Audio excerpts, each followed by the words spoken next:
Let me name the feeling before you even have words for it. There is something in your life right now that is almost there. Not finished, but close.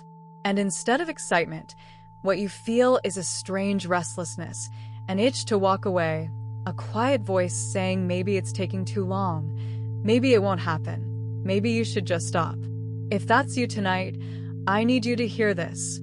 That feeling is not a sign to quit. It is the oldest trick of the last stretch, and the moon above you is about to show you exactly why. Look up tonight and you'll see her, fuller than she's been all month, about 68% lit, swollen with light, climbing the last stretch toward full. This is the waxing gibbous, past the halfway mark, past the first quarter friction, and not yet complete. She is in the phase almost nobody romanticizes because it isn't the fresh start of the new moon or the glory of the full. It is the in-between, the ripening, the patient, unglamorous work of becoming, where the light is almost all the way home, but not quite yet.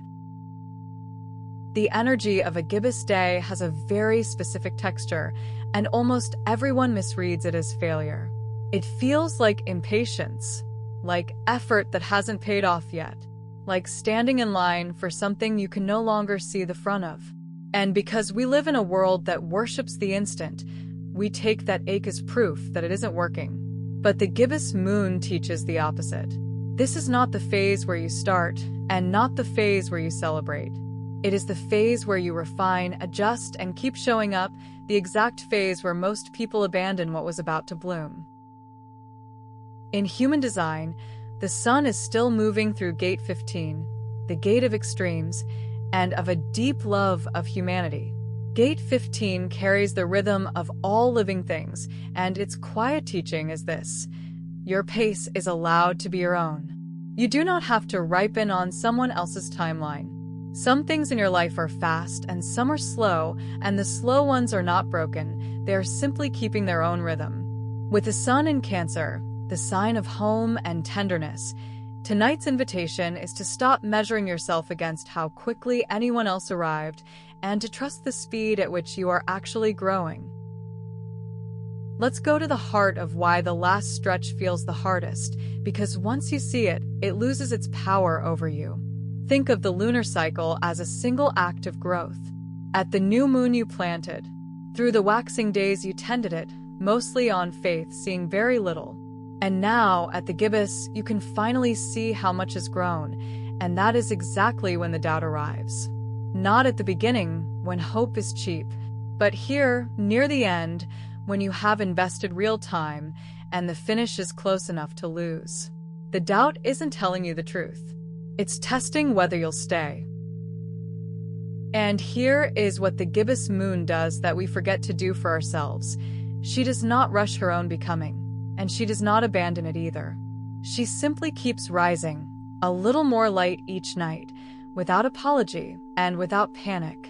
There is no version of the moon that gives up at 68% because full is taking too long. She trusts the process she is part of. Tonight you are being asked to extend that same trust to the one thing you've been tempted to quit, to treat your almost finished as something worth finishing, simply because it has already come this far. So how do you actually live this tonight and tomorrow? It begins with where the sun now sits, because Cancer changes the whole instruction.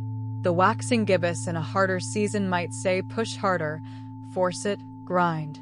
But the sun in Cancer, the sign of home, of nurture, of the soft inner world, says something gentler and truer.